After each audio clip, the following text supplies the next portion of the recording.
Good morning students. Today we are going to start the rest of the part of chapter number 7, water resources. Factors required for development of irrigation. First point, topography. Topography is a major factor for development of irrigation. The soils of Indo-Gangetic plains, one of the most fertile land in the world, and the soil is very soft with gentle slopes. This makes the job of digging canals and wells easy. Second point, structure, depth and permeability of soil.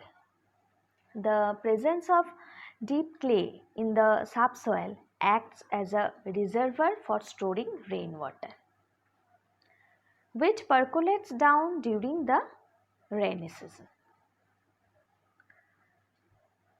Third point, source of water. It's a very important point. The perennial snow-fed rivers. Perennial means the rivers contain water throughout the year. The perennial snow-fed rivers of the plains are regular sources of irrigation.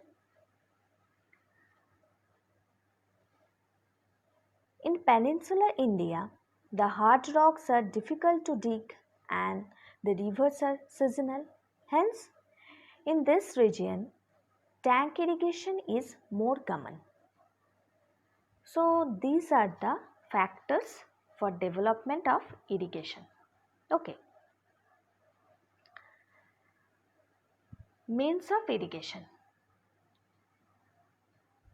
Means of irrigation are divided into two major categories: primitive method of irrigation and modern methods of irrigation. Primitive method of irrigation are divided into three groups: canal irrigation, tank irrigation and wells. Canal irrigation.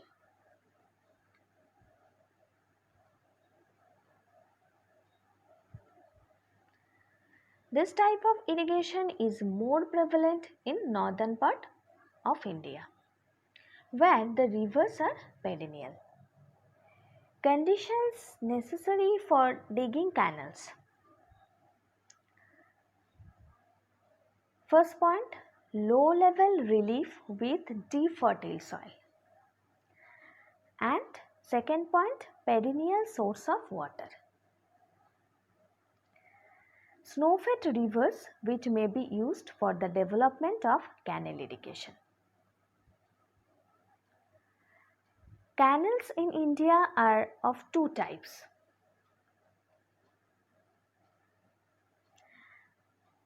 Inundation canals and perennial canals.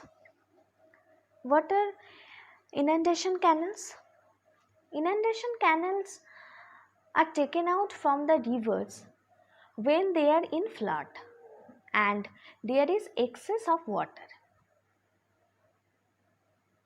Hence, they are dependent on rains for supply of water. Advantages: inundation canals are easily and cheaply built. They are also useful in controlling floods. And what are the disadvantages of inundation canals? There is uncertainty of water supply. These canals are useful only during floods. Okay. Now come to the next type, perennial canals. These canals are useful throughout the year and they draw their water from perennial rivers, artificial lakes or barrages. Advantages: these canals serve water throughout the year. Disadvantages: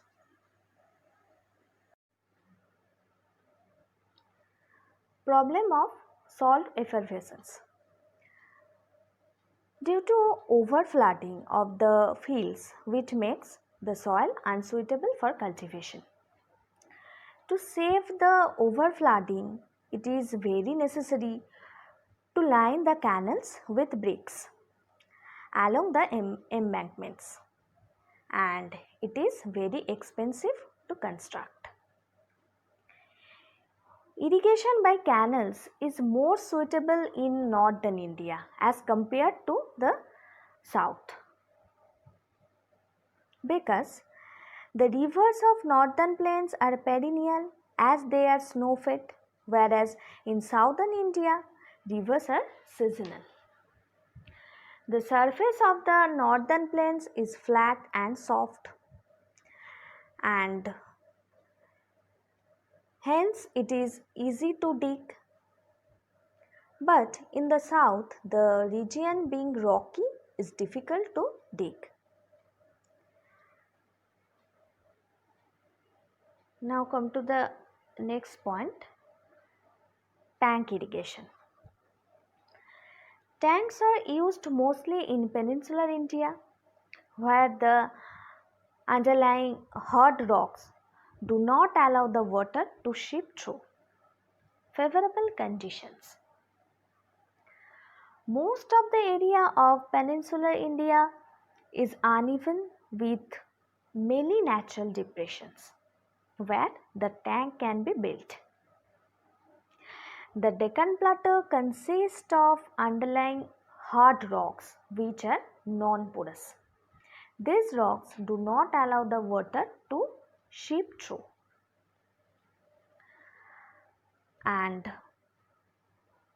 in the peninsular part of India receives monsoon type of climate.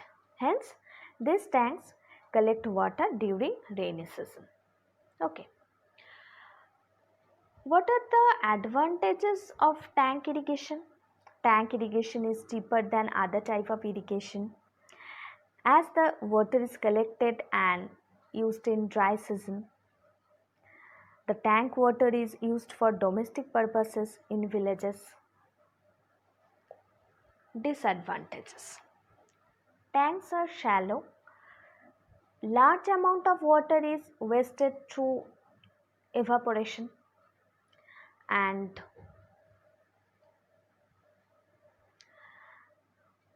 tanks are non-perennial and dry up in summer season. Okay. Wells. Conditions.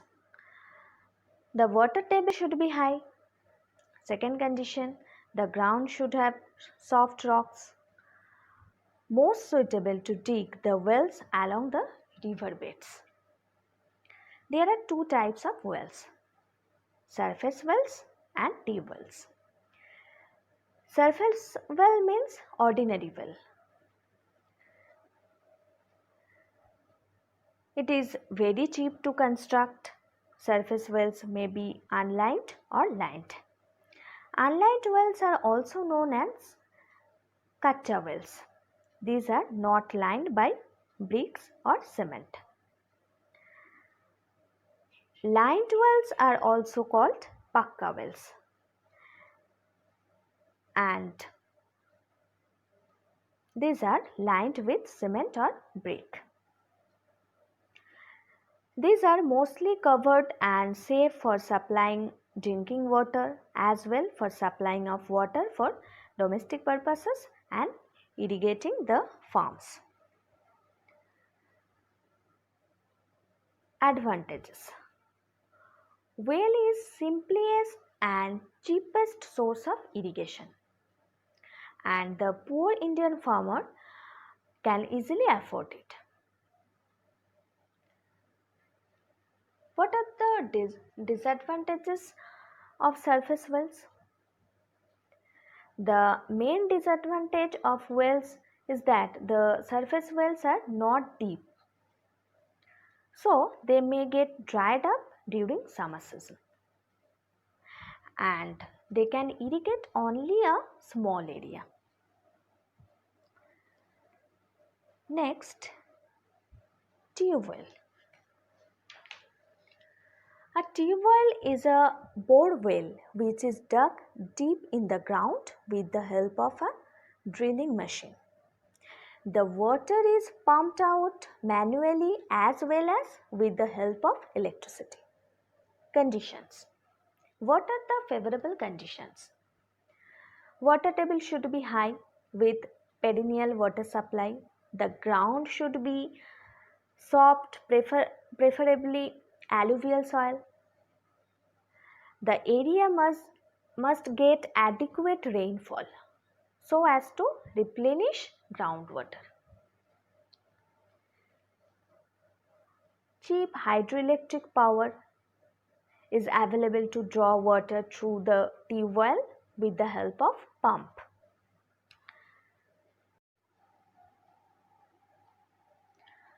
Advantages. What are the advantages of tube wells? Tube wells are very useful during drought conditions when surface wells dry up. Disadvantages. The farmer has to spend money regularly on electricity or diesel. The source of irrigation is not fit for the areas of brackish groundwater.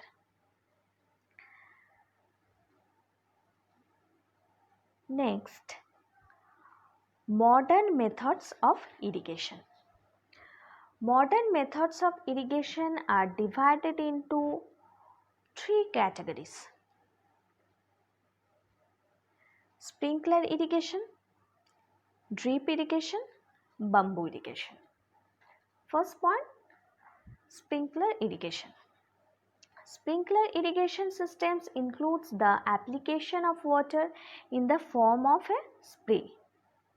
Advantages. This type of irrigation does not involve any loss of water. This method is best for conserving water as there is no wastage of water. It is best suited for arid and semi-arid regions. What are the disadvantages of sprinkler irrigation? High initial cost, high operating cost, and water must be free from sand, debris and salt. This is a picture of sprinkler irrigation. Next, drip irrigation. In drip irrigation, water is taken directly to the roots of the plants.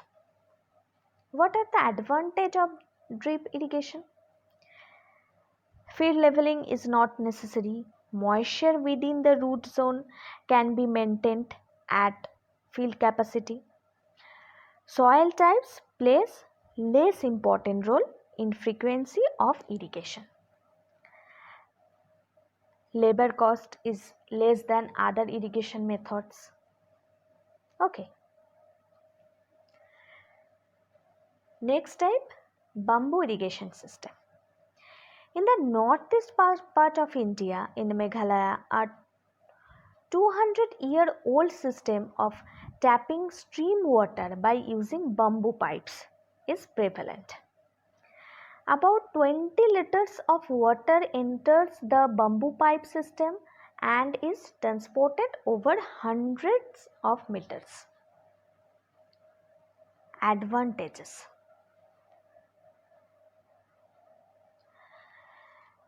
It does not need any fuel or power, hence it is economical.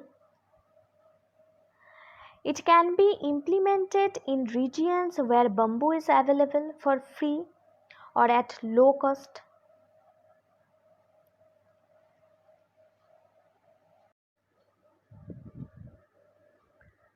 Rainwater harvesting.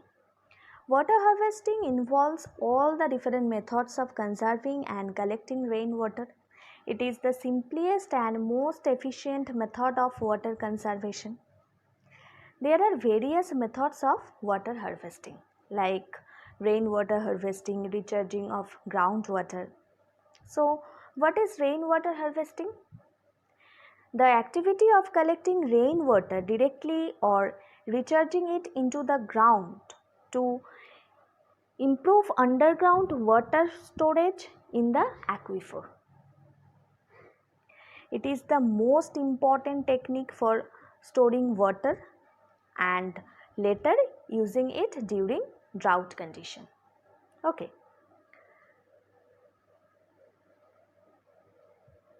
Look at the picture. Rooftop rainwater harvesting method. Rooftop rainwater harvesting and conservation system comprises a simple scheme to replenish the groundwater and increase its level. In this method, rainwater can be collected over our rooftops and within our house premises and can be channelized through small PVC pipes into the underground pit wells to be used by hand pump or from wells. Rainwater harvesting technique is being used in Andhra Pradesh, Tamil Nadu along with Assam, Rajasthan, Maharashtra. Okay. Advantages. What are the advantages of rainwater harvesting? Rainwater harvesting increases the availability of water during dry season. It does not cause pollution and is environment friendly. It is cost effective and easily affordable. It reduces soil erosion, it improves soil moisture, etc.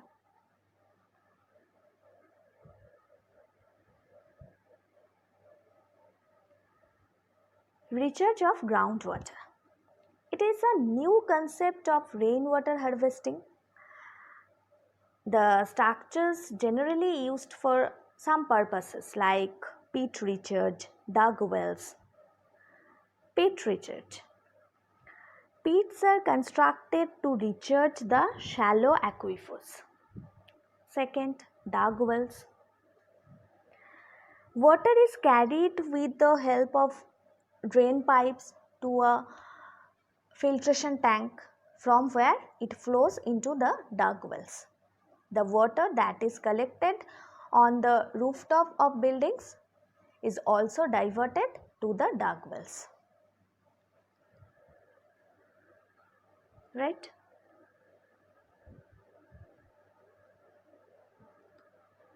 The National Water Policy. The Government of India designed the National Water Policy for the optimum and judicious utilization, management and conservation of water resources in our country. Objectives of National Water Policy. There is increasing demand of water for irrigation, industries and domestic uses. The policy aims to take suitable measures for conservation of water resources. The policy aims to reduce water pollution and to improve the quality of water of the rivers. The policy aims to reducing the runoff, soil erosion and recharging of underground water is also a priority of the National Water Policy. Okay.